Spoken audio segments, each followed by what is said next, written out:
Nadat ek en jy die eerste 7 gesprekke met mekaar gedeel het, het ons tot die slotsom gekom dat daar is 'n groot kans dat ek en jy dalk in ons lewe iewers in 'n emosionele tronk kon vasval. Dalk het ons die kingpin geword. En in hierdie proses het ek en jy besef, maar God sien ons anderster as die beeld van 'n emosionele tronk, wat ons dalk vir onsself toegeëien het.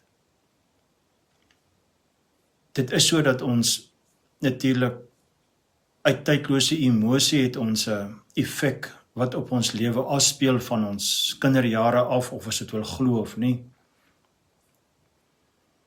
En dit is waar ons ouers daai basis neergelê het, die basis van dissipline. Van geboorte tot puberteit, so ongeveer, is die basis van dissipline neergelê, 'n band van vertroue met myself. Dit is amper soos 'n fondasie, as jy dalk so denkbeeldig jouself vir 'n oomblik kan indink. 'n Huis het 'n fondasie en bo-op die fondasie word die huis gebou. Maar die fondasie is nie sigbaar nie. Die fondasie is weggesteek. En dit is 'n soort van dieselfde beeld wat ek en jy onsself kan toeëien wat ons identiteit betref. Wie ek glo ek is. Wie ek glo ek is nadat my ouers vir ongeveer 12, 13 jaar tot puberteit hierdie fondasie gelê het. Niemand sien dit nie. Dis 'n interne ding, is 'n diep interne ding. En dan begin ek en jy in ons hoërskooljare kom en dan begin ek en jy die huis bou bo op hierdie fondasie. Nou dis 'n lekker proses, ek moet sê ons kan nogal wild begin dink oor wat ons op hierdie fondasie wil bou en hoe die huis moet lyk en hoe ons hom wil mooi maak. En mens noem dit jou karakter wat jy begin uitleef. So ek en jy begin hierdie karakterontwikkelingsproses, ons begin die huis bou, die beeld wat mense van ons sien.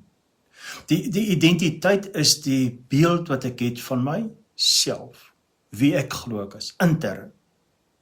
My karakter is die huis wat mense sien. Nou,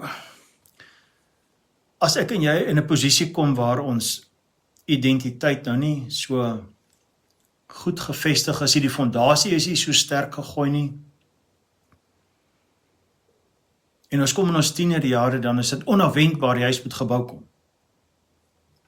Ek en jy begin ons ouers emosioneel ontgroei, ons begin onafhanklike besluite maak, al hoe meer en meer en meer totdat ons volwassenheid bereik.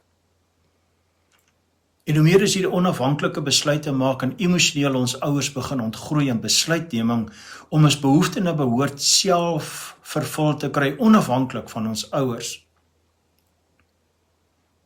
het ons 'n fondasie nodig. 'n Fondasie wat vir ons die aanduiding gee van hoe ons die huis moet bou, want ons kan die huis net bou bo op die fondasie. Ons kan nie die huis bou van die fondasie af nie, want hy gaan begin kraak. Maar dink vir 'n oomblik as ek en jy in 'n periode van ons ontwikkelingsjare nie sterk genoeg fondasie ontvang het van ons ouers nie. En die huis word onafwendbaar gebou as 'n tiener. Die beeld wat jy het van jouself begin jy wys vir mense daar buite. En dan sit ek en jy so bietjie in die moeilikheid, want as die beeld nie so goed is wat ek het van myself nie, as gevolg van die identiteit, wie ek glo ek is, dan begin ons 'n beeld vir mense leef wie ons nie is nie.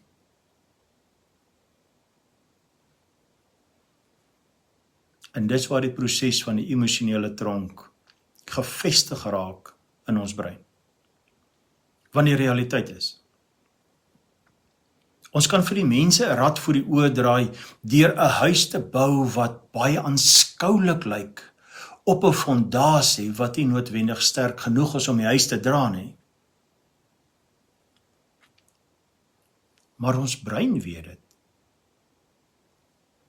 Ons brein weet, elke keer as my identiteit nie goed genoeg is, sterk genoeg gevestig is, in 'n fondasie van selfdissipline nie, en ek leef 'n karakter wat nie deel vorm van my identiteit nie, sê my brein vir my, Andries, maar jy jok mos vir jouself. En elke besluit wat ek en jy neem om te wil behoort en om hierdie eenheid te ervaar, om te kan voel, ons is in eenheid met ons omgewing, met ons mense, met ons maats, met onsself. Elke besluit wat op 'n leuen gebou is, sê my brein vir my, dis nie die waarheid nie. En ek kom dit hier agter nie, ek begin myself eintlik diskrediteer, ek begin myself afbreek.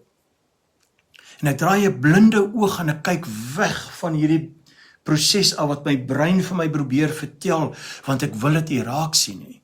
Ek wil graag hierdie mooi huis bou, dat my maats kan sien, hierdie huis wat ek bou is aanskoulik. Maar dan kom ek en jy in fase 3. En dis ons volwasse menslewe, vandat ek en jy die volwassenheidsvlak bereik het, tot waar ons vandag is. Nou die lekker deel is, wanneer die fondasie sterk gelê is, en hy's regtig waar, hy kan 'n goeie impak vat, hy kan die druk vat van die huis, dan kan ons maar hierdie huis bou.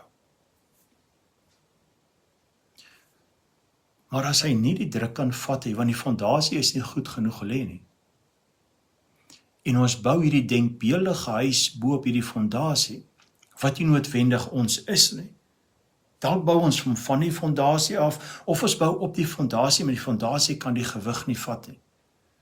Die gewig van, ek was 'n enkel lopende persoon gewees, en toe begin ek 'n werk kry. En toe ek 'n werk kry, toe is daar meer verantwoordelikhede, meer druk wat op my kom. En toe kry ek vir my 'n meisie, en toe is daar meer druk saam met die meisie en die werk wat op my fondasie kom. En toe gaan ek en ek trou later, en toe raak die druk en die verantwoordelikhede net nog meer. En toe het ek kinders, toe raak die druk en verantwoordelikhede nog meer.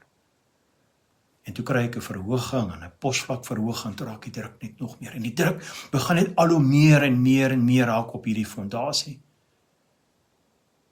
Dan kom ons op 'n plek iewers in hierdie proses, soms sommer baie vroeg in die proses van verantwoordelikhede wat op ons lewe geplaas kom, begin ons sommer vroeg op 'n plek omdat ons sien, hier begin krake deurbreek in hierdie persoon se lewe. Daar begin krake kom in sy mondering wat hy eintlik vir ons wou voorhou wie hierdie persoon is. Dit is nie wie hierdie persoon is. En dan begin daar 'n baie groot uitdaging kom vir my en vir jou, om te wil behoort. Wil ons deel wees van hierdie persoon of nie?